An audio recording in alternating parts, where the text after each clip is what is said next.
It's the Rush, Utah. High school sports every day. Here we go. Gotta pay homage to King Felix. Triston Felix, the new strikeout champion of the state of Utah in history. The most strikeouts in a single season in the state of Utah. He's third right now in the whole country with 163 strikeouts. He had 12 his last playoff game against North Summit. Monticello plays again today against Parowan to try to stay alive in the tournament.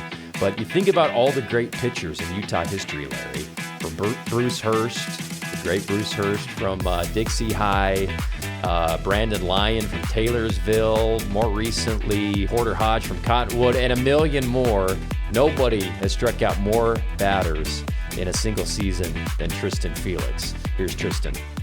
Thanks, Andy. And something about my 12 strikeout game was that I knew I had to stay focused because I was close to the record and I wasn't trying to overthrow or do too much. How I was feeling, I was really nervous going into it, and I think that me keeping my focus and pitching how I know how to pitch and hitting my spots really helped. What was working, mixing it up a lot this year and just keeping all the hitters off balance and making it where no one knew what was coming was really helpful. And how excited was I? I was really excited once the end of the season came and I knew I could potentially reach the record and break the record. And I think that I exceeded what I was going to do this season. All right, we're going to Mountain View. This segment is brought to you by Nets on Fire, the premier basketball facility in all of southern Utah. For tournaments, camp schedules, leadership trainings, go to netsonfire.org. Mountain View got the series win over Hurricane. That was the 16 seed, 17 seed matchup. The Bruins were led by Diego Falcon and Josh Hare, who both had great series and great seasons. Diego had 3 hits for the Bruins. Josh had 2 hits, 2 runs, and an RBI in the final game. Josh is batting .338 on the season, and Diego Falcon is batting .375. The Bruins play the number 1 seed Snow Canyon on Thursday in Santa Clara for the Super Regionals. Let's talk a little Dixie baseball, Larry, brought to you by Appliance Wholesalers Plus. If you've got a kid who's playing in the tournament, he's coming back home every night with the stained red dirt on his pants, get him cleaned up. Get a new washer. He's been washing these kids' pants for the last 15 years. Get a new one, bail it out, go get a nice Samsung or GE at a wholesale price. Our guys at Appliance Wholesalers Plus.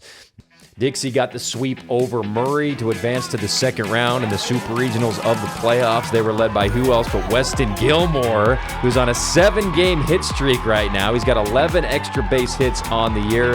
There's a bomb. Look at how smooth he is with that swing bat to ball. He's been tremendous as a contact hitter and as a power hitter. And how about Carson Espley? He had 2 doubles in the series against Murray, and here's a home run from his last regular season game. He's been red hot for the Flyers as well. Imagine getting the 8 seed in the tournament and finding out that the 9 seed who's coming up to your place is the Dixie Flyers. It's tough. It's a tough draw for Mountain Crest. Mountain Crest is a great team. They've got probably one of the top pitching rotations in 4A. It's going to be a great matchup, but Dixie as a 9 seed, you're thinking you're probably going to get somebody easier to beat than the Dixie Flyers. So we'll be keeping a close eye on that one up in Cache Valley on Thursday. The number 4 seed Enterprise Wolves got the win over American Leadership Academy 17-2 in the first round of the 2A state softball playoffs. The Wolves have been led all year by Mylee Platt, Macy Staley, and Maddie Carter. Here's what Coach Jones had to say.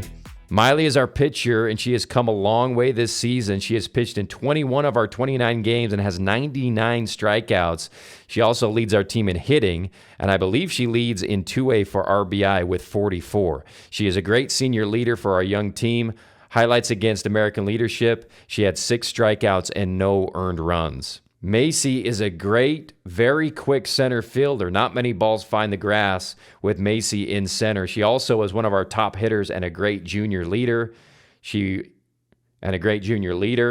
She hit .500 against American Leadership with a couple of RBIs. Maddie Carter is a ball magnet. She plays third base for us, and she is quick on her feet and moves great. She has over 80 putouts, and her fielding percentage is over .800. Highlights against American Leadership, she had many putouts and connected with the ball very well while at bat. Enterprise plays South Sevier on Thursday up in Spanish Fork. That's the 4-5 matchup. Gunnison Valley beat Millard 10-0, and then American Leadership 11-7 to advance in the playoffs. Here's Waylon Sorenson at the plate, hits this one to Lukenbach, Texas. That's Waylon doing what he does best at the plate. And then Axton Sorensen, he had a bunch of ribbies over the weekend as well for the Bulldogs. Waylon on the mound against Millard struck out 14 of 16 batters in the 5-inning win. Then against ALA, he got some more work in, 5 more Ks as the closer. So he gave up 0 hits, 0 runs in 7 innings. That's a no-hitter. And 19 strikeouts in 7 innings. He was Prep Baseball Utah's pitcher of the week in the state. Gunnison has Kanab on Thursday. That's going to be great. It's the Verascos versus the Sorensens and the Pickett. It's going to be a showdown. Cannot wait. Send us your highlights, Andy at therushutah.com or anywhere on social media at The Rush Utah. It's The Rush Utah, high school sports every day.